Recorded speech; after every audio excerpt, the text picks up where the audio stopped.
He announced my suspension for a metadata breach at the morning stand-up. And he did it with a smile that told the room he expected me to cry. He added that I was on thin ice because I had trouble with instruction. And he looked at my hands like he was waiting for a tremor. They expected an apology. A plea. Or a loud denial. I stayed quiet. Noted the timestamp on the projector behind him. And nodded once because I already had the message header that would make this lie, the last one he told with witnesses. I did not argue. I documented. I made a plain list in my head. I wrote down the hour, the wording, the names in the room, the exact phrasing he used when he said I was unteachable. I watched who looked away. I watched who smirked. I watched him bask in a small, cheap triumph. I let him think I was done. I went back to my desk, cleared the crumbs of a protein bar from my keyboard, and opened the folder where I saved everything he hoped I would delete. I clicked the draft of the promotion memo and read the part where my name had been stripped from the audit recommendations. I had built those recommendations line by line across 16 months of quiet work while everyone else left early for openings and donor drinks. I gave the foundation my weekends and my holidays because I wanted the database to stop lying about where objects came from. I sacrificed overtime pay to make the flagged fields consistent and readable to junior staff. I did it while sharing an apartment with 2 acquaintances because I could not afford a place alone after paying my mother's care. Bills. He had told me during that season that the committee needed clean bullet points that looked authoritative, and he would translate my jargon. And he had asked me to send him draft language in a blank document without my name, so he could merge it faster. And he told me that if I insisted on attribution, I would look petty. The memo in the director's inbox now credited him for the framework I wrote while I ate canned soup and cataloged shipments alone on a Sunday. And at the same hour I had walked to work because I could not justify a rideshare. He had posted a photo from a tasting menu with a caption about nurturing excellence. And the price of that meal matched the cost of the archival gloves I bought with my own money because the order had been delayed. I did precise. Tedious work in silence while he polished an image built on my sentences. I decided to treat the erased credit as a receipt and not a wound. I decided to put the memo beside my original file and keep both for the projector. I promised myself I would never again ask to be included. I would only prove where the words came from, and let the room do the math. I opened the folder labeled Hospice Week and stared at the intake form he pushed across my desk that month. I had slept on a chair beside my mother for 9 days while the monitors hummed and the hallway clock ticked too loudly. And I signed hospital papers with a slow hand because my fingers cramped from writing at work and then writing more at night. I rationed leave because I was terrified of losing health coverage.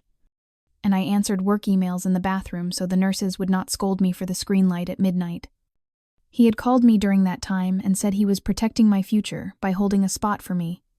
And he told me the intake form was routine and that the gaps in provenance were stylistic.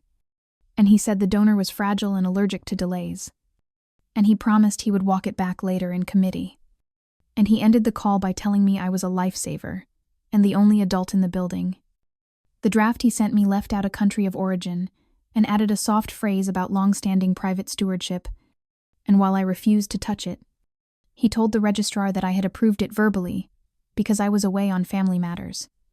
And on the same day, I spooned broth to my mother because she could not lift her hands. He charged an expense for a chauffeured car to meet the donor at a steakhouse to save the deal. I recorded the date he used my grief as cover. And I wrote one sentence to myself in uppercase: he bets on your silence. I decided to make his sentence the rope he tied for himself. I decided the only favor I owed my mother was that I would not let him use her decline to launder a lie. I printed the notice of the metadata incident that appeared in my inbox 2 weeks later. I had stayed late 3 nights in a row to reconcile accession numbers between an old spreadsheet and the new system. And I wrote an index of the mismatches so that a junior could fix them without guessing. I missed the last bus and walked home in the rain with my shoes squelching because I had spent the taxi money on a repaired laptop fan. He told security that an unauthorized tag had been added to a sensitive record from my account. And he CC'd 3 managers to set the tone. And he regretted that I might have clicked the wrong field under pressure. and he copied in legal to make it loud. When I asked for the access log, he said, logs were for IT only, and he would handle it internally. The timestamp on the so-called incident fell during an all-hands meeting where I had presented a plain update about accession duplicates. And that meant my hands were visible to 12 people while my account supposedly edited a field from a fixed workstation. At the same minute, I was explaining why we should lock down pick lists. He was already telling someone in the hallway that I had a pattern of pedantry that breaks workflows. I wrote down the device name shown on a stray screenshot from the help desk portal that a temp had left open. And the device was not mine. I repeated one phrase in my mind until it felt like steel. I am not proving my innocence. I am proving his intent. I scrolled through the staff channel where someone had posted a joke about metadata monks. And below it a thread tied my face to the phrase unteachable. I had mentored 2 interns that quarter by writing them a printed cheat sheet for accession reconciliation and by meeting them every Wednesday. And I stayed patient when they made the same error 5 times. And I protected them from his temper when he called them babies. He had told me in private that I needed to learn flexibility and stop saying no. And he later told the programming team that I refused to collaborate. And he told a donor that I was brilliant but brittle. And people nodded because his tone made it sound like a kindness. He praised me in emails that included the board and mocked me in messages that excluded me by one name. While I revised training notes on a Saturday with a cheap pen that leaked onto my wrist, he was photographed at a rooftop party with a caption about vision. And on Monday, he said in front of the intern, I had taught for 2 months that some people do not grow. And the intern looked down and stopped asking me questions. The theft was not of credit this time, but of the space where a person can teach without being undercut. I saved the thread as a PDF and wrote a question for the gala. How many times did he say I do not grow while forcing me to sign for his shortcuts? I promised myself to answer it on a screen where he could not talk over me. I pulled the payroll reports I had permission to see and compared them to my timesheets. I had logged 50 hours of overtime across 3 exhibit preps and left the line blank because a supervisor told me the budget was tight and we will make it up next cycle. And I believed that the institution's mission justified my tiredness. And I believed that if I kept the database clean, the truth would become easier for everyone. I ate crackers at my desk to stretch my pay. He told me the foundation was a family and that titles do not matter here. Work does. And he congratulated me in a staff email for lifting the whole ship. And he said he had found funds to buy a lens kit for photography because quality images honor the collection. And he clicked send on that note while approving a transfer from the discretionary account that matched the unpaid overtime total within a few dollars. His approval code sat there, like it owned me. On the night I stayed to relabel 300 images because he wanted consistent naming conventions for the press kit. He posted a story from a designer boutique with a bag that cost more than my monthly rent. And the next morning he joked that I should treat myself because details people forget joy. And the joke landed in the room like a test I had already passed 100 times. I printed the pay summaries and wrote the words I would say, if asked to explain. I gave the institution time. He took that time and turned it into optics. I would translate that theft into something donors would recognize as theft. I opened the vendor note. He convinced me to co-sign for a short bridge. I had covered my mother's last medication pickup in cash because the pharmacy website was down and the copay card failed. And I skipped dinner that night because I did not want my stomach to chew at me while I sat by her bed. I slept in my sweater and went to work at dawn because the registrar needed help finishing a shipment log for customs. He cornered me in the hallway when he saw the circles under my eyes and told me he admired my can-do spirit. And he said the foundation's repair invoice would bounce unless someone responsible helped process a bridge with a trusted vendor. And he promised it would close in 2 weeks. And he said my signature would mean the world. And he touched his chest while he said it like a man who believes gestures make truth. He told me that if I helped, he would remember when promotions returned. The vendor note exposed my personal credit to penalties if the invoice slipped. And the invoice did slip. And late fees grew in quiet steps. And he emailed the vendor to say I was taking ownership. And while those lines accumulated in small black numbers that could starve a person who budgets by counting meals, he posed beside a borrowed sculpture and called it a triumph of shared stewardship. I stapled the note to a printout of the late fee schedule and wrote a plain heading for the slide I would show how a director uses loyalty as collateral. I underlined a second heading, how a woman repays him by refusing to bend. I reopened the forwarded message that had arrived by accident when the copier jammed and then spit out a stack with a page that was not mine. I had gone to the copier to print adhesive labels because the labeling gun jammed, and I did not want the prep team to slow down. And I stood there massaging a cramped thumb while the machine groaned. And I was thinking about whether my mother would remember the name of my childhood street when she woke.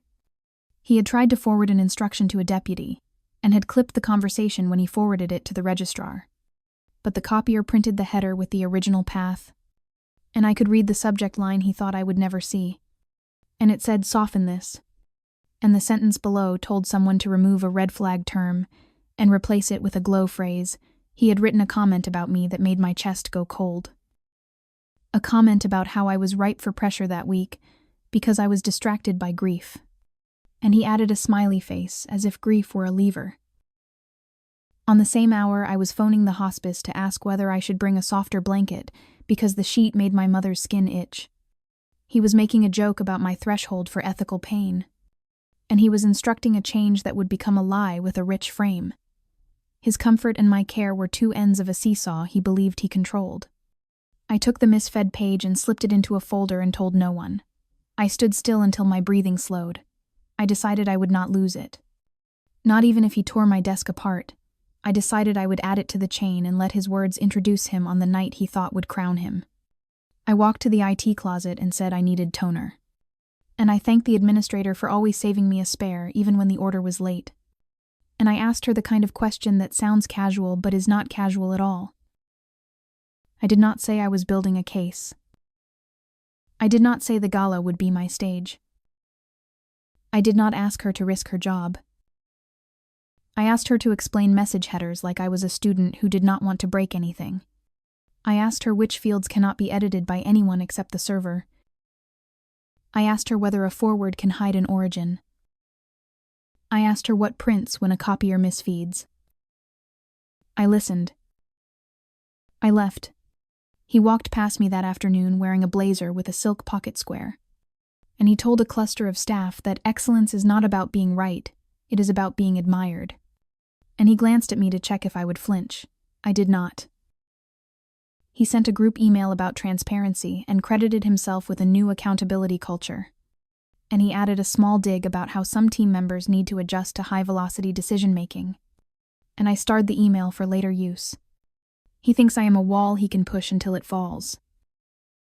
He thinks I am an empty room he can fill with his voice. He thinks quiet means afraid. He is incorrect. I printed a one-page checklist and taped it inside my notebook. First-time stamps that contradict his narrative. Second headers that show origin. Third phrases he wrote that expose motive. Fourth witnesses who saw my hands when he claims I typed. Fifth, a question he cannot answer without lying. Asked into a microphone. I ate another protein bar and called the hospice. I listened to a nurse tell me my mother was comfortable. I said thank you and did not cry. Not because I am stone, but because I am tired of giving him the luxury of my tears. I opened the database and methodically closed out 3 small tasks so no one could say I left my work messy. I returned the spare toner. I logged my hours. I drank water. I stapled one more printout to the misfed page and put the stack into a plain folder with my initials in tiny letters. No one looked at the folder. People do not look at plain things when a man like him is in the hallway explaining his greatness. I put on my jacket and left the building by the side door, so I would not have to walk past his office and listen to him laugh with the people who think proximity is protection. On the bus, I made one promise. I would not explain myself again. I would only demonstrate. The next morning, I arrived early and placed a single sticky note on my monitor with 5 words, "Do not feed his story today." When he called me in and told me the suspension was procedural, I said I understood.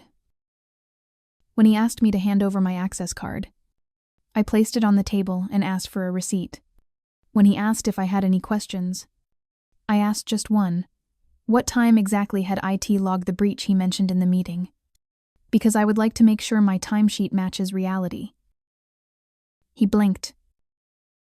He said he would get back to me. I said thank you. I left. I went to the records room and returned a binder to the shelf with both hands steady. I breathed once. I walked to the break room and washed my mug like a person with nothing to hide.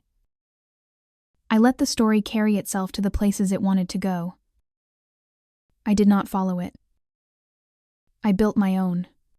At lunch, I wrote a short email to an external conservator whose ethics I trusted. I asked for a coffee in 2 days. I did not explain why. I did not need to. I have learned that people who do careful work recognize a tone that means the ground is about to move. I closed the day by checking the projector in the auditorium while no one watched. I stood at the back and looked at the screen. I enlarged a header. I checked whether the back row could read it. They could.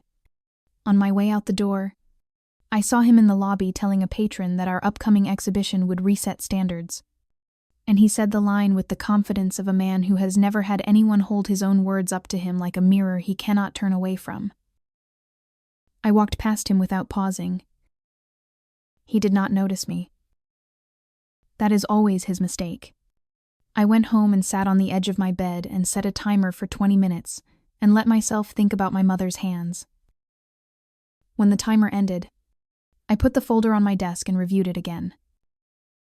I corrected one typo in my personal index. I slept in clean clothes so I could move faster in the morning. I have learned that moving fast is not about speed. It is about removing friction. 2 days later, I stood under a street tree outside a quiet cafe and looked at the door until the person I had emailed arrived. He saw my face and did not ask for small talk. He said he could spare an hour. I said I would need only half. I did not rehearse what I would say at the gala. I did not need to. The facts were ordinary. They would do the work if I gave them a microphone. He had given me the microphone. He just did not know it yet. I went back to the foundation and walked by the auditorium again and glanced at the balcony where donors would sit. I pictured the projector firing a rectangle of light. I pictured the subject line, "Soften this." I pictured his mouth making a shape I had not seen before. Surprise looks ugly when it belongs to a man who thinks the room is his. I returned to my desk and wrote 3 questions on a small card, each with a date and a precise noun. I slid the card behind my ID in my wallet. I do not carry talismans. I carry prompts. He sent a reminder that afternoon about gala attire and the importance of composure. He copied half the staff and ended with a quote about elevating culture. I archived it. I will use it as a caption later. I left on time and bought a loaf of bread and a cheap soup. I ate standing up because I was too tired to sit. I washed the bowl and put it away. I set my alarm for an early hour and slept with the folder under my pillow like a child guarding a secret. It is not a secret. It is a mirror. The morning of the dress rehearsal, I ironed a shirt and wore shoes that did not squeak. I arrived before the lights warmed. I checked the deck again and replaced 2 screenshots with higher contrast versions. I labeled each slide with a single, clear sentence. No flourishes. No yokes. No mercy. I walked past his office. He was practicing his speech out loud. A cadence, he thought, sounded like leadership.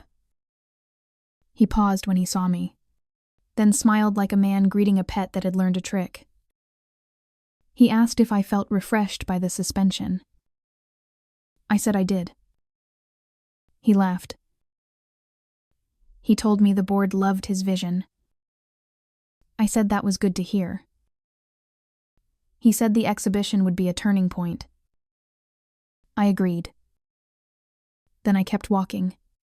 I clocked out and visited the hospice. I sat with my mother and read her the newspaper, even though her eyes were closed. I told her I was doing my job. I told her I was not angry.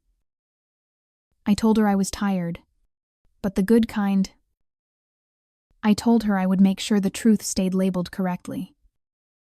I held her hand until my fingers ached. I kissed her forehead. I left. At home, I placed the folder beside my keys and took a long shower and stood still until the water ran cool. I dried my hair. I put my phone on the charger. I lay down and stared at the ceiling and recited the 5 words on the sticky note. Then I slept without dreaming. The next day, I woke before the alarm and knew exactly what needed to happen and in what order. I dressed, tied my hair back, and packed the folder. I went to work and greeted the guard by name. I walked to the auditorium. I plugged in the laptop. I breathed once. I waited for the room to fill. He practiced his speech in the auditorium, pacing like Amen rehearsing victory, while I sat 2 floors below in a side office and logged the time codes of every file transfer that had crossed my name during the month he framed me. His voice carried through the vents loud, confident, rhythmical, repeating words like integrity, vision, and community. Each repetition made the ceiling vibrate. He loved the echo of himself. I counted 6 times, he said transparency. I wrote it down. That afternoon, the gallery's lights dimmed for the press walkthrough. I stood in the corner with a clipboard I did not need, watching him guide donors past the display cases like a prophet among relics. He placed his hand on the glass of a 12th century reliquary and said it represented faith repurposed through modern stewardship. The reliquary label was the one I had corrected 6 times for accuracy. He had removed my final revision and replaced the attribution with his own initials. He told the group the clean provenance was a triumph of new archival rigor. He gestured toward me, smiling when he said the team's diligence. They clapped. He winked. I smiled back, politely, because I had already arranged what the projector would show them in 2 nights. I thought about the night I first stayed late to verify that reliquary's shipping record. It had been wrapped in unregistered parchment, and I had spent 5 hours cross-checking donor codes, using my own money to pay for the archival software extension because the department budget had run out. I had eaten a packet of almonds for dinner.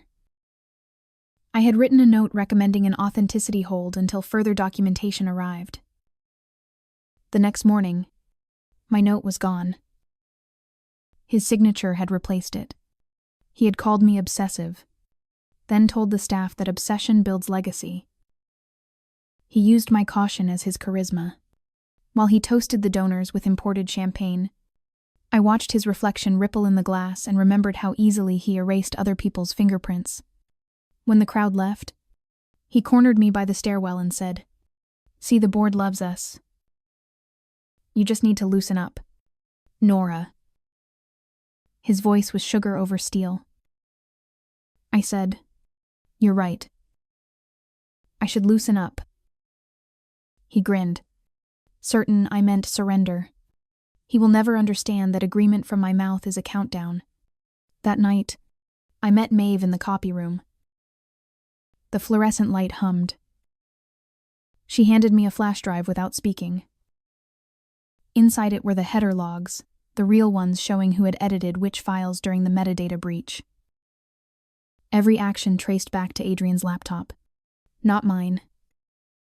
He had logged in under my name through a shared credential. The server recorded his device ID because arrogance forgets detail. Maeve said quietly, "I'm tired of watching him burn people." I said, "Then let's make sure this time. The burn leaves a mark." She nodded once. I labeled the folder with the same bland title he favored, Donor Presentation Assets. Boring names survive scrutiny. 2 days before the gala, he summoned me to his office. The blinds were half closed, slicing sunlight across his desk. He leaned back, scrolling through an email on his phone. IT says your access will be reinstated next week, he said. You can thank me for smoothing it out. I kept my tone mild. Thank you. He smiled, satisfied with the illusion of dominance. You see, cooperation works. He asked if I planned to attend the gala. I said, of course. It's part of my job. He laughed. Good girl. Try not to talk shop with donors. Just smile. He dismissed me with a flick of his hand. I turned before leaving and asked, would you like me to cue your presentation deck on stage? Or will you handle it yourself? He tilted his head. Pleased. You handle it. You're precise. He does not hear tone. He hears obedience. That evening, I opened the rehearsal file and replaced 3 background slides. The text was identical, but behind each slide, I embedded the email headers, the hidden metadata from his own messages. When projected, they would be invisible until I enlarged them with a keystroke. I wrote the order of slides in my notebook: 1 subject line, 2 instruction to falsify, 3 personal insult. Each would appear with perfect symmetry, like a litany. I tested the transitions twice. The machine obeyed me. Machines always do. The next morning, he held a pre-event briefing. We need smiles, he said. No negativity. The journalists love optimism. He pointed at me. Nora, check the mic levels. Make me sound like a statesman. I adjusted the mixer and kept my expression neutral. His reflection wavered in the metal panel nervous energy under expensive fabric. He did not know that the same microphone cable carried a feed to the backup system I had configured with Maeve's help. A silent mirror. While he tested his lines, I remembered every instance he had used my decency as a tool the night he told donors I was our conscience while cutting my pay. The email where he joked that I sign faster when grieving. The moment he called me overly ethical, in front of a new intern. Each recollection was a nail, and by the time rehearsal ended, the frame of his downfall was built. That afternoon, I met Dr. Theo Kumalo in the courtyard. He carried a cup of coffee and a weary kindness. He said, I read the exhibition catalog. Something felt compressed. Missing. I told him quietly, You're not wrong. He looked at me for a long moment, then said, Do what you have to. The field needs you too. I did not promise justice. He promised accuracy. The evening before the gala, Adrian sent an all-staff message with a subject line, Gratitude. He wrote, Tomorrow is proof that belief conquers bureaucracy. He thanked my team for endurance and added a smiley face. The smiley face, always the same, was his fingerprint of mockery. I read the email twice. Then I replied, Message received. He probably thought it was deference. At dawn on the day of the gala, I stood in front of my mirror and adjusted my blouse. The color was light cream, chosen to vanish against the background. I prefer not to be seen until the moment I choose visibility. I tied my hair back. I placed the flash drive in a concealed pocket. On the train, I reviewed the order again. Slide 1, 2, 3. No improvisation. Facts do not need embellishment. When I arrived, he was already greeting photographers at the entrance. He wore a tailored black suit and a grin that gleamed under the flash. I walked past the cameras without stopping. He didn't notice me. He never does until I am the only one left in the frame. Inside, staff buzzed around string lights and podiums. Donors filled the foyer with laughter. I connected the projector, checked the cable, and verified that my slides matched his sequence. They did. Perfection makes arrogance comfortable. He approached me and whispered, "Tonight's the night. We show them what transparency really looks like." I said, "Yes, we do." He laughed, oblivious. As guests took their seats, I looked at the stage where the microphone waited. My pulse was steady. In my folder, the paper copies of receipts and overtime logs rested behind the USB. I touched the edge once, not as reassurance, but as acknowledgement. He stepped to the podium, spreading his hands like a priest invoking light. "Good evening," he said. "Tonight we celebrate truth and preservation." I looked at the monitor showing his slides queued in order. The first 3 were labeled Transparency 1. R. Sen. He had titled them himself weeks ago. He began speaking about the honor of stewardship. The audience nodded. He turned to signal me for the first slide. I pressed the key. The projector hummed. The email subject line appeared soften this. For a moment, no one understood. Then he glanced at the screen, froze, and smiled too late. "Ah," he said. An internal note, technical humor. I pressed the next key. The full email header unfolded in crisp white: his name, his timestamp, his instruction to alter provenance language. Murmurs rippled through the rows. I pressed the third key.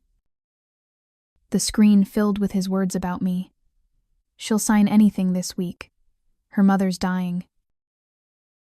The smiley face glowed larger than life. Silence swallowed the room. Adrian's face went pale, then red.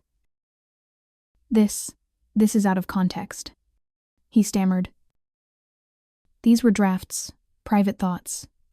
I said, evenly, into the microphone. Context: the email chain originates from the director's device during the period he claimed I committed a breach. Logs confirm sole access. It can verify. Maeve stood in the back, already holding a printed verification. She stepped forward and handed it to the trustee chair without speaking. Adrian's mouth moved, but no words came. Theo, from the second row, said softly, "So this is transparency." The donors whispered.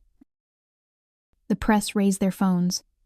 I clicked one final slide, a quote from the Foundation's ethics statement, his own edition months earlier. "Truth is not a burden. It is our gift to the future."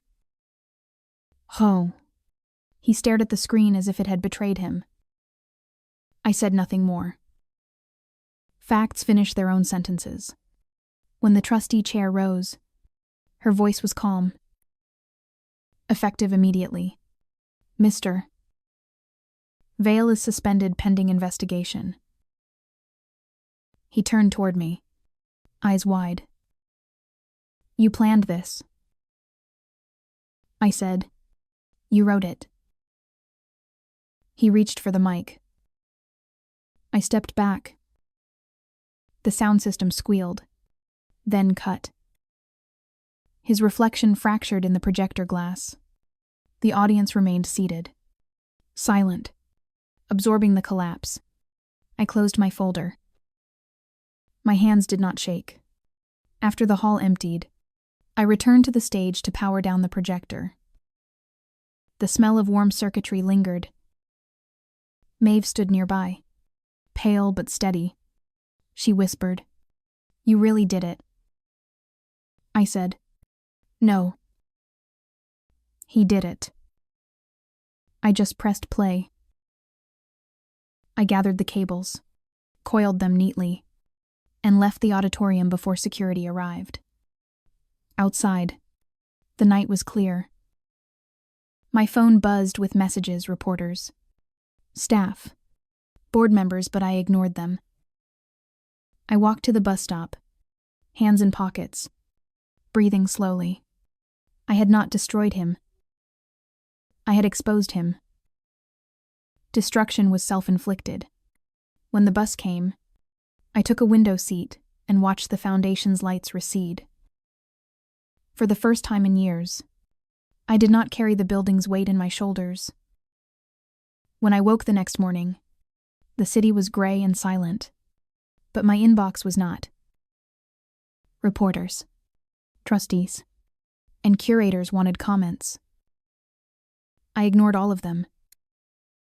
The truth was already public.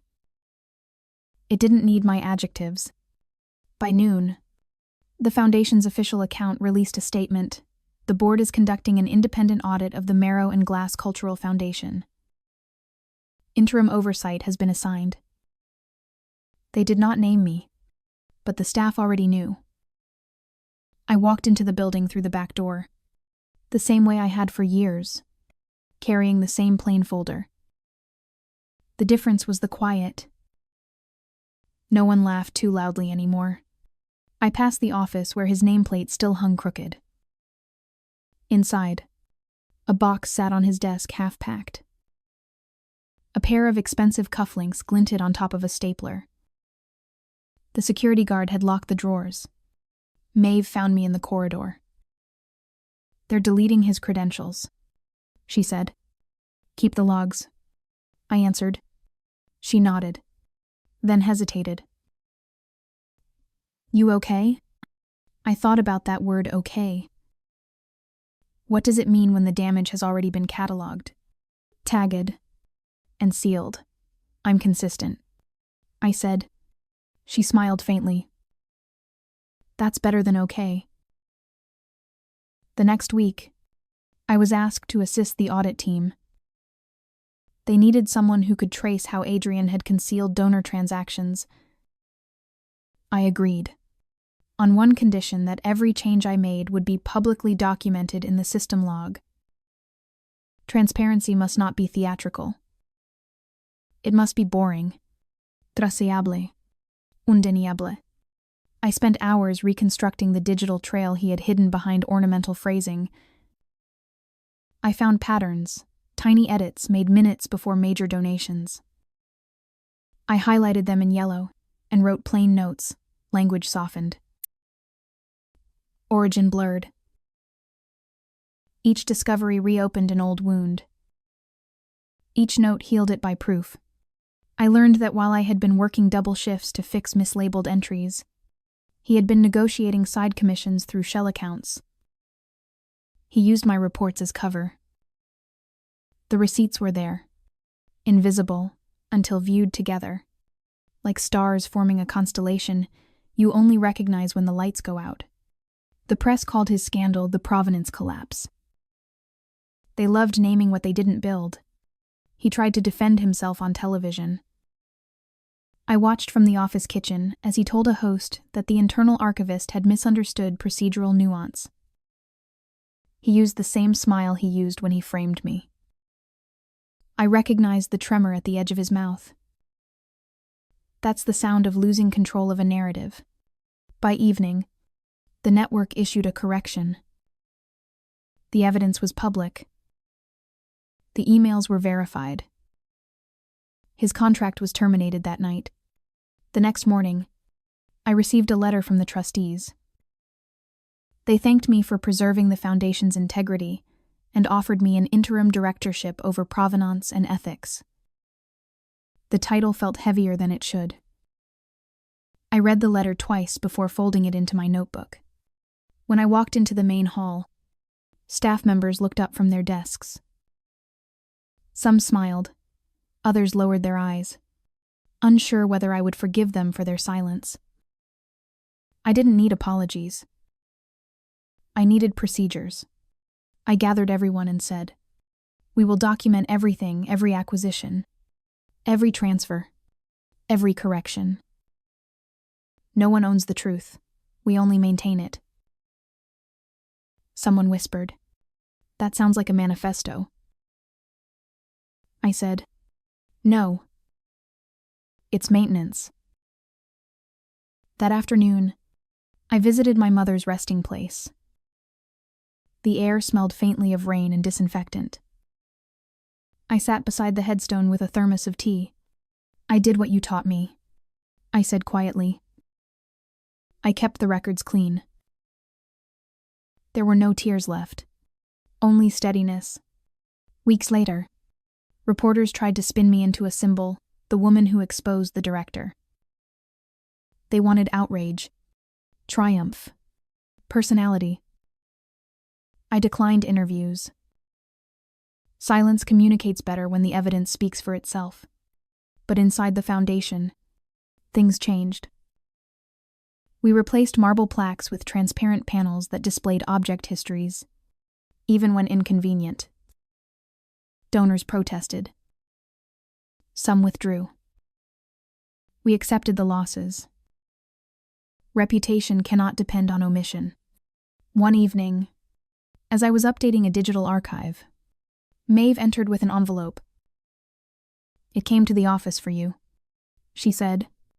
Inside was a handwritten note from the external conservator. "Theo. Accuracy is a quiet revolution," it read. I placed it between 2 pages of my audit log. Months passed. The board confirmed my appointment permanently. Adrian disappeared from the headlines, swallowed by lawsuits and debt. His enablers scattered. Some reinvented themselves as whistleblowers. Others simply vanished. Sometimes I wondered if he hated me or if hate required a conscience. Either way, the institution was clean. Late one night, alone in the records room, I opened the digital archive that bore my signature. The cursor blinked at the bottom of the screen. I typed a final entry under a new category labeled Legacy Notes. Integrity is not a pose. It is a repetitive act like breathing, like labeling, like telling the truth even when no one reads it. I saved the file, logged out, and turned off the light. Outside, the city hummed. I walked past the lit windows of restaurants, the laughter of people who would never know what had been buried under someone else's name. I didn't need them to know. My reward was simpler when the system recorded my last change. It wrote exactly what it was. No edits. No distortions. No theft. I reached the bus stop where months earlier I had promised myself not to explain anymore. The same bench. The same cold metal. But this time, the air felt weightless. I closed my eyes and breathed. For the first time, the silence around me was not fear. It was peace earned by precision. The first anniversary of the gala arrived quietly, without speeches or champagne. The foundation sent a brief press release about a year of renewed integrity. I edited the text before it went out, removing the adjectives that made sincerity sound like marketing. Words should prove themselves. That morning, I walked the archive hall alone. The air smelled faintly of paper and disinfectant. I touched the row of glass cases containing restored items, each one now accompanied by complete provenance. Every note was plain, factual, unattractive to liars. This is how truth survives unattractive and irrefutable. Later, I found a letter addressed to me in the inbox labeled General Inquiries. It was unsigned. "Do you ever feel guilty for ruining him?" it asked. I read it twice, then placed it in the folder, labeled Unresolved Myths. The answer was simple. I had not ruined him. He had built his ruin brick by brick, using my silence as mortar. I only stopped providing the silence. The board invited me to speak at an ethics symposium. I refused. I said, "Ethics isn't a topic for a panel. It's a habit." They insisted. I sent a paper instead, titled The Archival Lie. It had no quotations, no anecdotes, just process steps written in calm sentences. They published it in the journal. I never read the comments. Months later, Maeve came into my office carrying a small box. "He sent this," she said. Inside was a flash drive and a note. "You won. I hope you're happy." I turned the note over. Blank. Typical. He never finished a thought without a mirror nearby. I plugged in the drive on an isolated machine. It contained folders labeled Personal Projects and Press Contacts. One file was an unfinished apology draft. It read, "I underestimated what silence can hold." Then it cut off. I copied nothing. I ejected the drive, sealed it in an evidence envelope, and wrote the date across the top. Closure does not need drama. Only a timestamp. That evening, I went to the museum roof. The city lights blurred below. Same skyline, different balance. I thought about all the versions of myself that had lived in those walls, the assistant too quiet to interrupt, the investigator hiding receipts in her lunch bag, the witness standing in front of a projector, while a man's reputation disintegrated beside her. They all shared the same heartbeat, steady, disciplined, unyielding. I said aloud, "We did our job." The wind carried it away. A new intern joined the Provenance team that week. She asked how to know when to speak up if she saw something wrong. I told her, "When you start losing sleep over it, you already know." She nodded like she understood, but she will not fully understand until she sees someone smile while twisting truth into decoration. Then she will remember. At home, I kept one item from the old foundation, the projector remote. It sat on my shelf beside the audit log. The battery had died long ago. I liked it that way. A silent tool, harmless until someone decides to point it at the truth. I sometimes wonder whether he ever walks past a gallery window and thinks about that night. I imagine he still explains it to himself as betrayal. People like him always rename justice as betrayal. It preserves their reflection. When those thoughts arrive, I make tea and open my records. Each file is labeled in the same quiet format: date, event, witness. Precision leaves no room for ghosts. The audit department expanded. New policies required that every exhibit undergo cross-verification by 2 archivists. They asked me to choose the second lead. I chose Maeve. She laughed. "We're the least photogenic heroes imaginable." "That's the point," I said. Integrity doesn't trend. On a quiet afternoon, a delivery arrived, a restored reliquary, the same one that had anchored his deception. The conservators returned it after confirming its real origin, a small parish in southern France that had never authorized export. The item would be repatriated. I wrote the paperwork myself. Underhandled by. I typed my name and then paused. For years, I had feared that every label I touched might someday be rewritten. Not anymore. Before sealing the crate, I whispered, "Going home." No one heard. That was enough.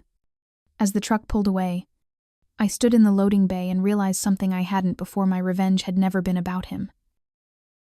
It was about the restoration of sequence, the right name, the right place, the right story. Every injustice he committed was a misfiled record. I just corrected the archive. I turned back toward the foundation, where staff were updating entries and donors were signing new transparency clauses. The building was quieter now, the way a library sounds after someone finally stops lying in it. I walked through the hall once more. The lights reflected off the glass and split into faint halos. For the first time, my reflection looked unburdened. When I reached my office, I opened a new document titled, Final Statement. I typed, "Closure is not silence. It is classification. The truth stays because it is indexed correctly." I saved it and shut the computer down. I switched off the desk lamp, picked up my coat, and left the building. Outside, rain began to fall in slow, fine lines clean, uncorrupted. Washing the glass. End.